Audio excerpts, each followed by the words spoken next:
I think this is one that's quite poignant, really, because again, she's put on a wig. This person I was kind of personifying, and then she's looking in the mirror, but like catches the camera on her eye.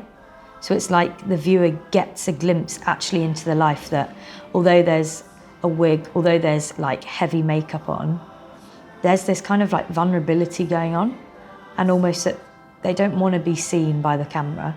And I think that was maybe this feeling of guilt, really, of not wanting people to know that I was feeling guilty and actually dressing it over with things to kind of try and make me forget about it.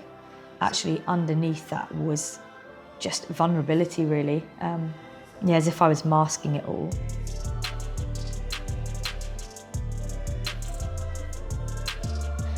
So the guilt I was feeling would always kind of pick up when I felt I'd done something wrong. I knew that, like, on a Sunday, you'd go to church and then you'd have like confession, you'd like confess your sins. So I was like, oh, okay, well, although I did something yesterday, I say I'm sorry, and that's it. And that's how I thought you kind of deal with your sin, you deal with your guilt. And it was just a cycle, really, of going more and more doing things that I wasn't happy with. I wasn't happy in myself that I was doing. And that actually just kind of like intensified.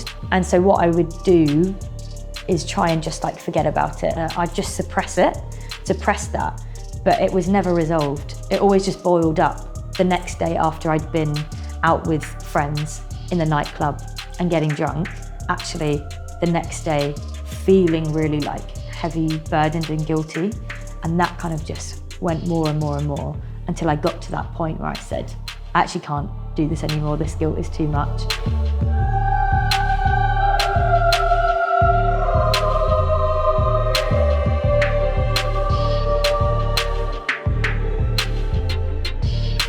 Is this the testimony bit? Yeah. Okay, straight to this. Oh, okay, right, then. So, it started, I guess, when I was quite young, going to church with my mum through different activities, whether it was the Girl Brownies, Girl Guides at the church. And so kind of grew up in church hearing different stories about Jesus. But I didn't really kind of have a full depth of understanding, or didn't really want to go too deep into it. So I'd heard the Easter story, Christmas story, that was really nice. But that was kind of as much as it went. Up until teenage years, I would still go to church on a Sunday, but throughout the week, I would be doing what I wanted. I didn't really want to live a life that a Christian lived because I just thought it was quite boring. I thought it was rules. It was quite regulated. You have to do this, you can't do that, you can do this, can't do that. And I just wanted to live my own life, really. And that happened kind of throughout my teenage years up until university. I was events coordinator for CEU in second year of uni, and I remember having invited Amber to a few of the other events. So she came to the prayer and praise night, and we were worshipping together. I came with all that, and we were in a worship song. We were in a song that we were singing, really about Jesus's death on the cross, and how, like, believing that frees us from all of our guilt. And I remember in that moment singing this verse, and it was just this overwhelming sense of just, wow, if this is true, this is amazing, and this changes everything. She seemed a bit tearful and a bit, like, just a little bit, I don't know, emotional. And I said, is there anything that she can be praying for? And I just remember going, I just think I want to give it all up.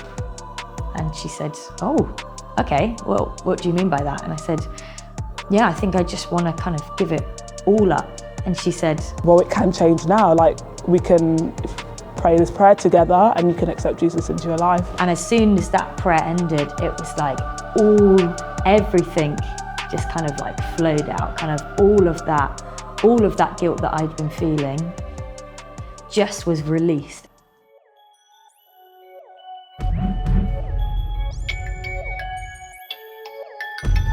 I used to try and find my identity, try and find myself in other people, like whether I had a relationship at the time, whether I was doing really well at school, whether I was doing good in like these kind of creative subjects. And now I just have like a new lens and a new perspective on those things. Actually, these are really good things that we get, but I don't look for my identity in those things. And I've just found a deeper kind of joy in knowing who God is, and actually knowing more of who Jesus is, and just enjoying him. When he gave me redemption, it wasn't just your sins are forgiven and that's it, and now you have to live a kind of boring life. There's nothing fun that can happen or anything creative really, but actually I can now see the kind of true beauty in these things because God created them, and I can see them through his like perspective now. And that actually brought me more joy when I think about these things. More joy to see that, oh, it's a gift that God's given us and he wants us to enjoy our time on this earth because he's given us this. It's part of redemption. It's not just forgetting all these things God's given you, but actually enjoying them with him.